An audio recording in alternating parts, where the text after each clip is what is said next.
I'm Terry Hutchins from AllHoosiers.com, where today Indiana falls to Bowling Green 45-42. With Sarah Beeson and Sam Rumza.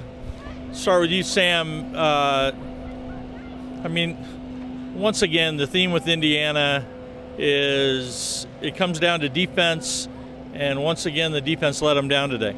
The defense had many opportunities, as did the entire team, but on that last drive, 2 pass interference penalties, 144 yards total. It was just the same old, same old. It doesn't matter if it's a 3-4 or a 4-3. It was the same old defense that we saw last year that was 125th in yards, and just another really sad performance for the Indiana defense today.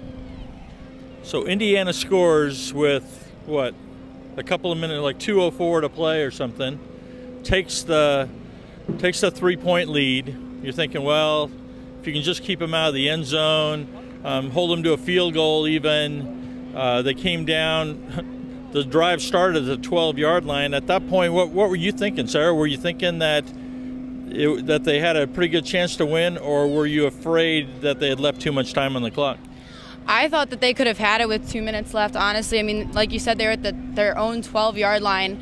As soon as they crossed the 50-yard line, I had a feeling it was either going to be tied or over. And I mean, as soon as the first pass interference was called, you have to think, well, that's it.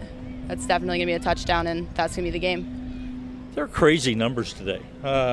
Bowling Green runs 113 plays. I can't ever remember an IU opponent doing that. The two teams combined for 1,100 yards, 1,150, 87 points.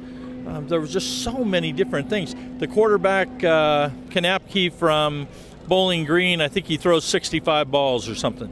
I mean, they're just crazy numbers. But, you know, again, games like this come down to 1 or 2 big plays. They always do.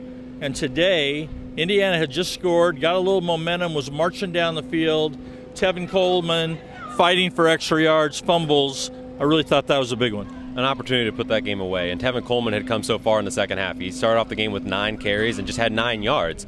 But in the second half, he was going off. He had 3 long touchdown runs and was really running powerfully and angrily, it seemed like. He was bowling over defenders and was fighting for extra yards, and the ball popped out. He said he had a guy come back from behind him, and you can't criticize him too much for that because of how well he did perform in that second half. But one crucial mistake really turned the momentum back in favor of Bowling Green, and we saw the momentum go back and forth. I believe 9 lead changes total, and that was just one that really was a crushing blow to IU.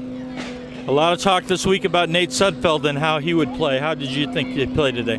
I thought he played well. I mean, it was much more balanced than last game versus Indiana State. He threw the ball better today and threw the ball in general. I mean, I honestly can't even put it on Sudfeld. I thought he played very well, and I think the game really came down to the defense and the penalties.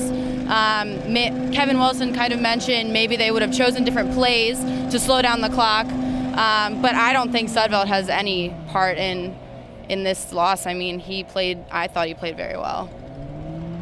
So the coaches will never admit that it's possibly a must-win game at Missouri next week. But it's a big, big game. There's no doubt about it, because if you don't win that, you'll have 2 losses in non-conference. You're going to have to win 4 games in the Big Ten.